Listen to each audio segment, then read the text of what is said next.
all these were actually astronomical symbols.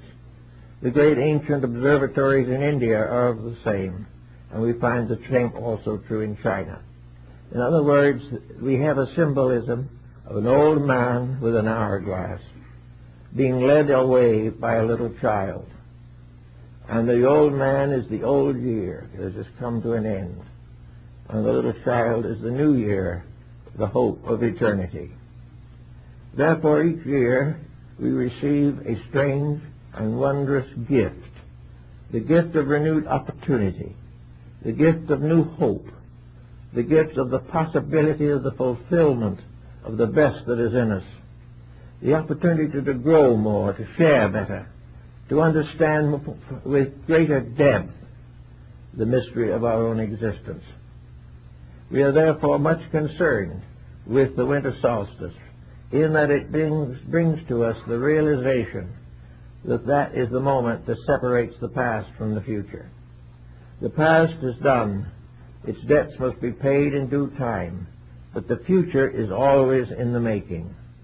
And each new year is a new chance to perfect the world, to complete the project, to fulfill the need, to make new resolutions and new convictions about what to do and how to do it. This is the time when, in ancient days, the great leaders of peoples gathered in sacred and secret sessions in order to discover the gift that they could bestow upon their own citizens, the gift of better living conditions, of more sanitation, of food and clothing, and most of all, of an inner life by which they could be strengthened to meet the needs of daily existence. In our rush of things, we have gradually weakened the inner life of millions of people. They no longer have faith in themselves. They no longer trust others. They no longer look forward to the promise of a new year. It has come to the point now where a new year is merely a new opportunity for hazard and tragedy. These things are wrong. They are morally wrong. And yet the historian would be able to prove conclusively that his most morbid convictions are correct. But that which has been does not necessarily have to be in the future. This time, the winter solstice could be a dividing line between old mistakes and new virtues, to correct faults of the past and bring the gifts and treasures of new resolution to a world in need. At this moment, we are in the most complicated situation, probably, that civilization has ever known. The 20th century has been the most destructive in the history of the world. At any time, in spite of all the tribulations and sorrows and wars that we have had in the past, have we ever come to the same condition of complete insecurity with which we are now afflicted. Something has to be done about it. But we can't do anything by taking away from people their ideals, or diminishing their faith, or reducing their convictions about value and purpose. We cannot help anyone unless we help them to help themselves, to find themselves, and by digging deeper into themselves, find the sacred spirit which alone can command their respect and their obedience. So we need definitely every symbol we can have that inspires the individual to be a better person. We need good laws. We need good education. We need idealism and integrities so that we can build the kind of world that we know is right and proper, instead of going on year after year in these turmoils and confusions with which we are now afflicted. There is coming up among us now many new organizations of one kind or another that are dedicated to trying to find a solution to the grand problem, a solution that is workable, possible, a solution that does not require a miracle except the miracle of a better hope. We need more and more understanding of the requirements of this new viewpoint. And in the early church, particularly in the Near Eastern branches of Christianity, there were many ideas and ideals that would be well worth remembering in this time, where we are searching so desperately. The basic concept of early religion was to give, and gradually this has changed until it is to gain. The Lord has no place to lay his head. We build cathedrals and are locked in war and dissension. Therefore, it is necessary to realize the inner mystery of the human soul, that medicine for the present ill must come from within us. It cannot be bestowed upon us from the outside. We cannot be better simply by learning the facts of life. The only good these facts can do is inspire us to live them. If we do not live what we know or believe or discover, then knowledge in itself is a futile effort to accumulate ideas and wisdom and learning. Actually, therefore, there is gradually coming into prominence among people today a definite search for a solution that works, a solution that escapes commercialism, a final realization that we cannot buy salvation, a final realization that no matter what we have, we are still the slaves of what we are. The only correction that is possible is internal. The individual has to be inspired to a better way of life.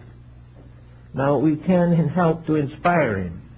We can give him opportunities to see or understand better things. In art and music and literature, we can inspire him. We can give him faith a little bit in his own power to grow. But the growing he must do himself. He must do as the Buddhist philosophy has taught from the beginning. He must take every step in the path of his own redemption for himself. No one else can take a single step for him. But somebody may stand behind him or in front of him and help him to make that step. But he must do it himself. And so it is in this great redemption program that the world is working with at the present time. No matter how many reforms we legislate, no how many offices we create, or how many laws we enact, the solution to our problem lies definitely within ourselves. It lies within that part of ourselves which has gradually been neglected. Partly the part that is religion, which is the spiritual communion of the individual with something superior to himself. Part is in family, where once the family was the sacred institution, where all worked together for a common good. Now these families are scattered about and break up almost as quickly as they are formed, many of them at least. Then we find that now the exploitation of our vices. We find that everything we do wrong becomes business for someone else. And little by little we are contaminated by our own weaknesses, which are more and more profitable to those who are most dangerous to our survival. Narcotics, alcohol, all these things are exploited. Everything is profit. We need another kind of profit, one that brings tidings of better things to come and better states that are. Therefore, it is up to us as persons to begin to do these things that are necessary. It is one thing to accept a doctrine and another thing to live it. We can say an individual should be honest, but unless this is something that makes us honest, even as we think about it, nothing changes in society. We all, each one of us seems to feel that he is uniquely privileged to do as he pleases. If he wishes to dislike, he has a right to do so, even though he may proclaim himself to be an intensely religious person. So the religious individual, as we know him now, is full of the same faults as those who have no religion. It is quite possible to be a kind of spiritual materialist, one who talks of faith, can document faith, but does not live it. So these all call for very careful thinking now in this particular time when we are coming into one of the most critical periods in the history of our country and of the world in which we live. It is coming to the point now where faith must find its way into our personal lives. And in a sense, we need a kind of St. Nicholas in ourselves. We need a spirit of generosity, a spirit of great gratitude. We need to have something which is appealing to us as children. We are all children. The only ones who have grown up are so uncomfortable about it that we don't want to equal it or do anything like it. We want to be children. We want the open eyes, the open laughter, the open hearts of children. We want to do the nice things of life. We want to take care of our loved ones. We want to see that the hungry are fed and the roofless have a shelter of some kind. We want to be more and more conscious of the needs of each other and less conscious of our own bank accounts. And yet this doesn't change. In fact, in spite of the thousands of editions of the Bible, selfishness is greater today probably than ever before in history. Selfishness is a means of survival in a materialistic atmosphere. And yet this very materialistic atmosphere, dominated by the selfishness of people, is bringing about the tragedy that we fear. We fear the breakdown of our own social society. We feel the breakdown of our own sense of values. We realize the need of building more prisons when we already have more than they ever had in the world before. We are constantly under the threat of war, under poverty, unemployment. We are seeing more and more corruption on every level of living, from the highest to the lowest. And yet, with all that, we must go on. And the only way that we can go on is to realize that evils are on the outside, but there is an eternal good on the inside. And it is this eternal good that we must turn to, this internal good that we must strengthen if we are to survive. Each person must work out his own salvation with diligence. There is no other way.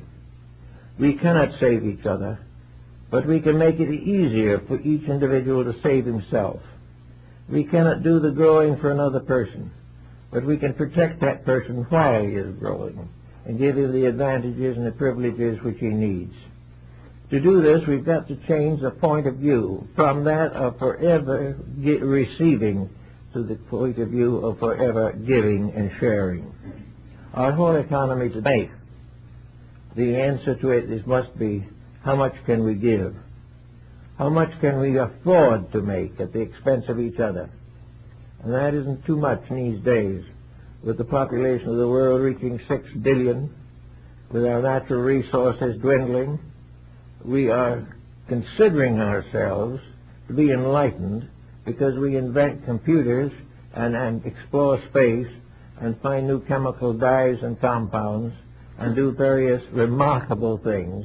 We are not progressing. We are becoming more complicated, more dependent.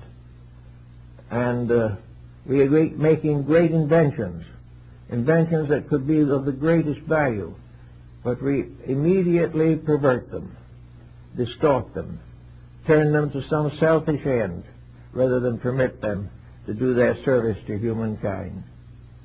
I think that St. Nicholas has been always represented as a spirit of giving. And I remember when a child asked me once, where does St. Nicholas get all these things he gives us? How does he know what we want? All these little thoughts and so forth require a kind of fairy tale to be answered in some symbolic manner. But the truth of the matter is that secret giving is a privilege that we all have. We can all do things that are gracious. I had a friend come in not too long ago, was having domestic trouble, very much in difficulty. They have joined the church recently, and I'm greatly hoping that this new affiliation will give them the courage and wisdom to live better. And so this problem came up of the particular disadvantage or difficulty which the person was suffering from, an antagonism, an animosity that was deep set over a period of many years. I said to this person, will this new religious affiliation permit you to reconcile this? Can you honestly say that you're over it? The person said, no, we just don't touch that point at all. We're going to do all we can to be good, but we're not going to change our dislike to the person who has grieved us or done something we don't want. We won't stop gossiping because we'll have nothing to talk about if we